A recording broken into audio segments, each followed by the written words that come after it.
Baghdad کی پررونق گلیوں میں شام ڈھل رہی تھی۔ لوگ اپنے گھروں کی طرف لوٹ رہے تھے، دکانیں بند ہو رہی تھیں، مگر اب بھی بازار میں چہل پہل باقی تھی۔ ایسے میں حسین نامی ایک خوشحال تاجر اپنے خیالوں میں گم تیزی سے قدم بڑھا رہا تھا کہ اچانک اس کا راستہ ایک بوڑھے فقیر نے روک لیا۔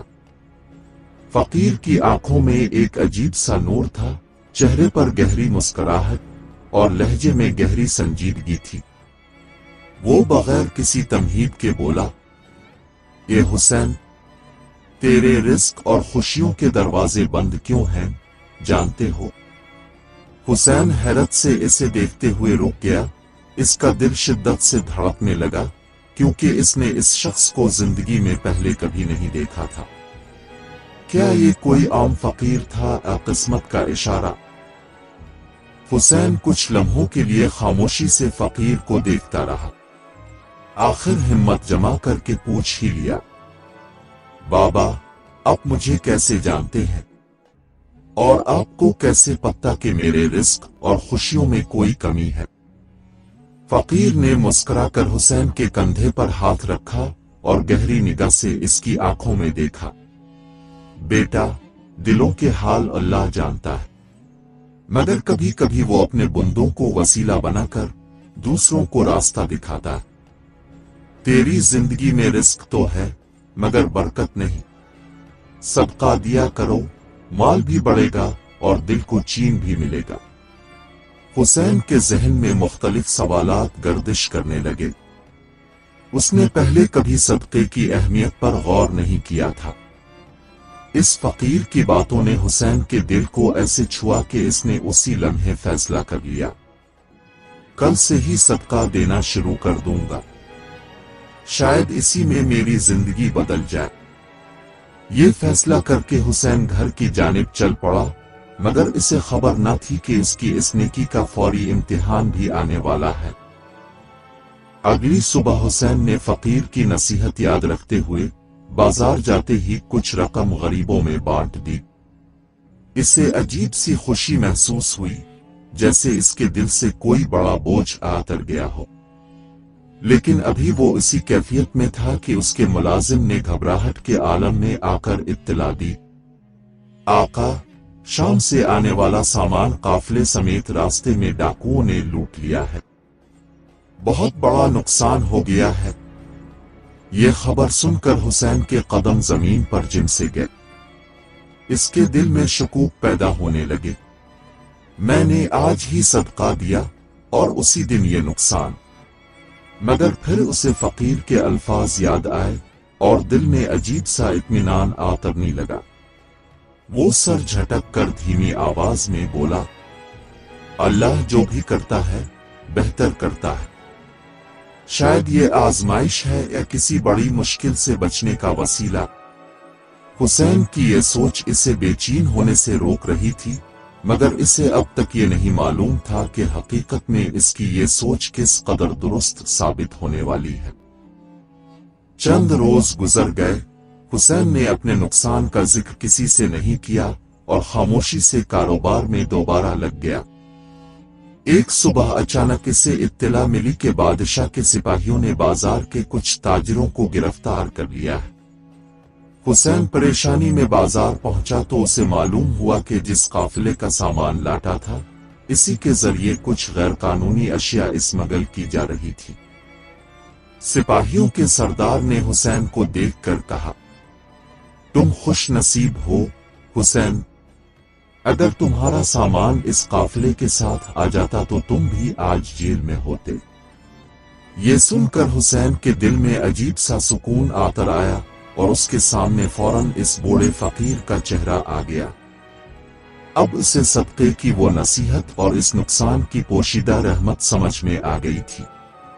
وہ سر جھکا کر مسکرایا اور دل ہی دل میں شکر ادا کرتے ہوئے بولا، واقعی اللہ جو کرتا ہے بہتر کرتا ہے۔ مگر ابھی حسین کے امتحانات ختم نہیں ہوئے تھے۔ ایک اور بڑا امتحان اس کے دروازے پر دستک دینے کو تیار تھا۔ وقت کے ساتھ ساتھ حسین کے دل میں صدقے کی برکت کا یقین مضبوط ہوتا گیا۔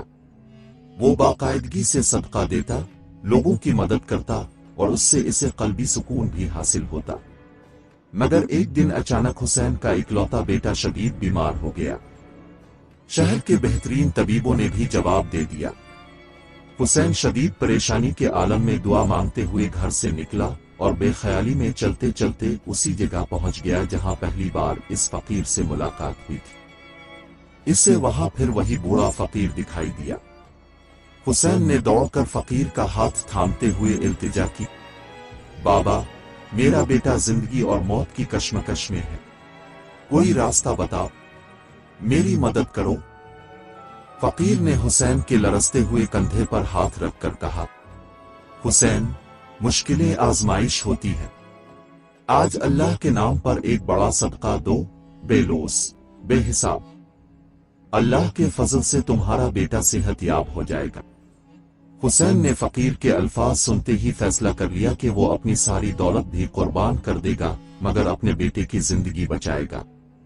اب اس کا یہ بڑا فیصلہ کیا معجزہ دکھانے والا تھا، یہ حسین کے وہم و گمان میں بھی نہیں تھا۔ حسین نے دل ہی دل میں پختہ عزم کر لیا۔ وہ تیزی سے گھر پہنچا اور تجوری کھول کر اپنے مال کا بڑا حصہ نکال لیا۔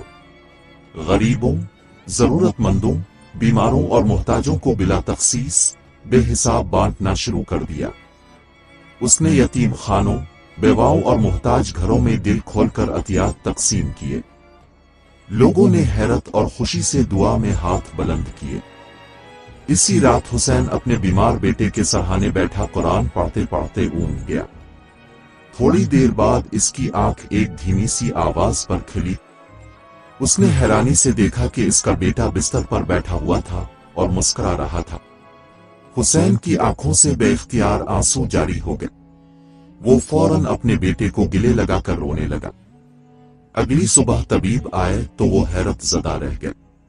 انہوں نے کہا، یہ تو معجزہ ہے، اس بیماری سے آج تک کوئی صحت یاب نہیں ہوا۔ حسین مسکرایا اور بولا، یہ معجزہ صدقے کی برکت اور اللہ کی رحمت کا ہے۔ اس واقعے کے بعد حسین کی زندگی مکمل طور پر بدل گئی۔ وہ پہلے سے زیادہ مالدار ہو گیا، مگر اب اس کی دولت کا محور صرف صدقہ اور خدمت خلق تھی۔ اس نے بغداد میں یتیم خانے، شفا خانے اور مسافر خانے تعمیر کروائے۔ لوگوں کے دلوں میں حسین کی محبت اور احترام بڑھتا گیا۔ پھر ایک دن حسین دوبارہ اسی مقام پر پہنچا جہاں پہلی بار وہ فقیر ملا تھا۔ فقیر وہاں خاموشی سے مسکراتا ہوا کھڑا تھا۔ حسین نے ادب سے آگے بڑھ کر اس کے ہاتھ چوم لیے اور کہا، بابا، اب کا صدقے والا سبق مجھے سمجھ آ گیا۔ واقعی صدقہ رزق بڑھاتا، آفات ٹالتا اور زندگی کو روشن کر دیتا ہے۔ فقیر نے مسکرا کر سر ہلایا اور بولا، حسین، جو راز آپ نے پا لیا، اسے زندگی بھر نہ بھولنا، یہی دنیا اور آخرت دونوں میں کامیابی کی ضمانت ہے۔ یہ کہہ کر فقیر بازار کی رونق میں غائب ہو گیا۔ حسین زندگی بھر فقیر کے اس سبق کو نہ بھولا اور بغداد والے آج بھی اس کی کہانی کو یاد کر کے صدقے کی اہمیت اور برکت پر ایمان تازہ کرتے ہیں۔